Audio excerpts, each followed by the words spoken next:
ඉතින් අපි ආව ෆුඩ් සිටි එකට අපේ මාසෙට හරියන්න බඩු ගන්න. ඉතින් කාගිල්ස් එකට අවුරුදු 41ක් කියලා. ඉතින් මේගොල්ලෝ 41කට ඒ කියන්නේ අයිටම් 41කට ඩිස්කවුන්ට් දීලා තිබ්බා. ඒ විතරක් නෙමෙයි ඔයගොල්ලන්ට පේ එකක් ගත්තොත් එකක් ෆ්‍රී. ඒ වගේ හෙන්න ප්‍රොමෝෂන් ටිකක් තිබ්බා. ඉතින් අර ඩිස්කවුන්ට් තියෙන හින්දා අපිට ගන්න හිතන එක එක ඒවා. ඉතින් ඔයගොල්ලන්ට පේන ඇතිනේ මේ හවුවෙන හැම එකක්ම ගන්නවා. අපි ඒ කියන්නේ ගෙදර ඉඳන් ප්ලෑන් කරන් ගියත් එතනට ගියාට පස්සේ අපිට හිතෙන අයිටම් ගන්න හිතෙනවා. මොකද ඒ කියන්නේ ප්‍රොමෝෂන් ඩිස්කවුන්ට් අනම්මනම් ඒවා ඉතින් අපි බොන කිරි පිටි එකත් වෙනස් කරා. ඉතින් ඒ වගේ පොඩි වෙනසක් කරනවා කියලා මේ මාසෙ පට්ට මහන්සි ඒ කියන්නේ මේ එහෙට මෙහෙට ගිහිල්ලා දැන් ඉතින් මේ shopping එකටත් හරි අමාරුයි. මේ මොනවද මේ? දන්න කට්ටිය ඉන්නවනම් කමෙන්ට් කරන්න. මට නම් එතන හොයාගන්න බැරුණා මොනවද කියලා. මෙන්න මේ පේන කොත්තුමී රාමෙන් එක අපි හැම පාරම ගන්නවා. ඒක මාර රහයි. ඉතින් මේ වගේ කියන්නේ කොරියන් රාමෙනුත් එතන ඇවිල්ලා තිබ්බා. මෙන්න මේක නම් ලංකාවේ එකක්ද කොහෙද? අපි ඒව අලුතෙන් try කරන්න ගියේ නෑ. ඒදින මේ අලුතෙන් ආපු එක මේක ගන්න එපා. මේක මේ වැඩි මේක අර මේක රෝස පාට එකත් එක්ක කම්පෙයාර් කරලා බලද්දි රහ නෑ. ඉතින් ඒක මට හිතුණා ඉතින් ඔයගොල්ලොන්ටත් සෙට් නැති වෙයි කියලා අපරාධේ මම ගත්තේ කියලා මට හිතුණා. ඉතින් අපි කාගිල්ස් එකෙන් මේ විතර ගන්න නෑ. මොකද එළියෙන් ගන්න එක ලාභයි. අනික කීල්ස් එකෙන් සොසේජස් ගන්නවා නම් ඒ කීල්ස් කියලා ගහලා තියෙන එකට වැඩිය මේ ගෝල්ඩි කියන බ්‍රෑන්ඩ් එකෙන් එක ලාභයි රුපියල් 1400යි වෙන්නේ. අනිත් එකෙන් 2200ක් විතර වෙනවා. මේ මාළු එහෙමත් පැක් කරලා තියෙන ඕගොල්ලන්ට පේනවා ඇතිනේ. අපි ඒව ගන්න ගියේ නෑ. අපි ගත්තා මීට් බෝල්ස්. මෙන්න මේක නම් මේ හෙන ඩිස්කවුන්ට් එකක් ගියා.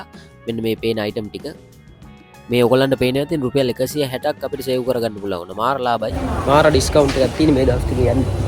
මේ තින්නේ මට මාර ආසාවක් ආවා ග්ලූකෝස් එකක් කාලා බලන්න ගොඩ කාලෙකින් කෑවෙ නැති හින්දා. ඉතින් ඒකත් ගත්තා. ඉතින් මේ සබන් කැට ටිකත් මෙන්න මේ 6ම රුපියල් 300 ගණක් වගේ වැටුනේ. ඒකත් අර අයිටම් 41 එකක්. ඩිස්කවුන්ට් දාලා තියෙනවා. ඔව්. මාර ලාභයි ඈ. පෙලක් කියන. මේකට මේකත් ෆ්‍රී. ඇනිවර්සරි එක වගේ. ඇනිවර්සරි 42 වයස 42ක් නේද? ඔව්නේ. ඊට පස්සේ අපි බිස්කට් ටිකක් එහෙම ගත්තා තේ බොන වෙලාවට එහෙම කන්න. සාමාන්‍යයෙන් අපි මෙතනින් ගන්න වෙනදට මේ මස් ඒ වුණාට අපිට අර මහන්සි හින්දා ෆුඩ් සිටි එකකින්ම මස් ටික අරගෙන ඊට පස්සේ ගියා එළවලු ටිකක් ගන්න. එළවලුත් සාමාන්‍යයෙන් මෙතනින් ඔක්කොම ගන්න නෑ. ඒ වුණාට ඒ කියන්නේ අපිට ෆ්‍රෙෂ් කියලා හිතෙන ඒවා අරගෙන අපි සාමාන්‍යයෙන් කඳාන මාකට් එකෙන් තමයි ගන්නෙ.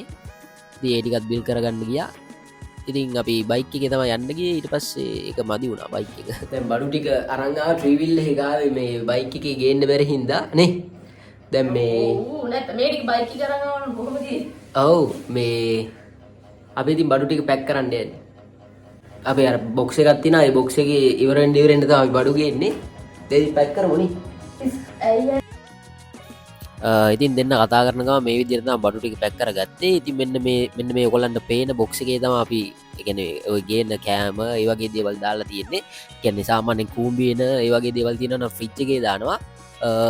ඉතින් මේකෙන් මේ පෙට්ටියේ තියෙන එක කඩුණ ගමන් ආය ගිහිල්ලා අපි ෆුඩ් සිටි එක සමහරකට සතියක් ඒ වගේ තමයි පාවිච්චි කරන්න පුළුවන්. පෙලක් ඒවා තියෙනවා සති දෙකක් තුනක් පාවිච්චි කරන්න පුළුවන් ඒවා.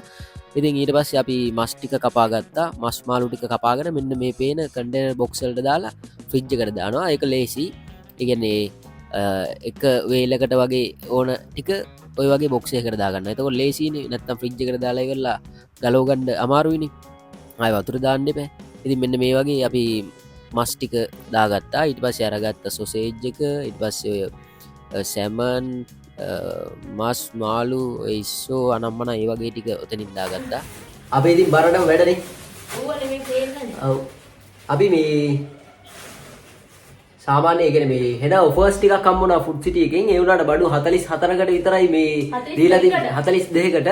ඒ වුණාට මේ දෙකෙන් අපිට අයිටම් දෙක තුනක් වගේ තමයි ගන්න පුළුවන් උනේ. ඒ වුණාට ඒ ගත්තේවත් මාරම ලාභයි කියන්නේ මේ. ඔව්. ඒ කියන්නේ පෙලක් ඒවා තිබ්බා කලින් 400 ගානට තිබ්බේවා 200 ගානක් වගේ වෙනවා. එතකොට ඒ වගේ හෙන තිබ්බා ඉතින්. අපිට තව අයිටම් ටිකක් ගන්න තියෙනවා. ඉතින් මේ ටිකත් අරගෙන ආවිල්ලාම තමයි මෙතන අස් කරන්න බැලුවේ. ඉතින් මේ vlog එක ඉවර කරමු නේ අපි. ඕකේ. එහෙනම් bye.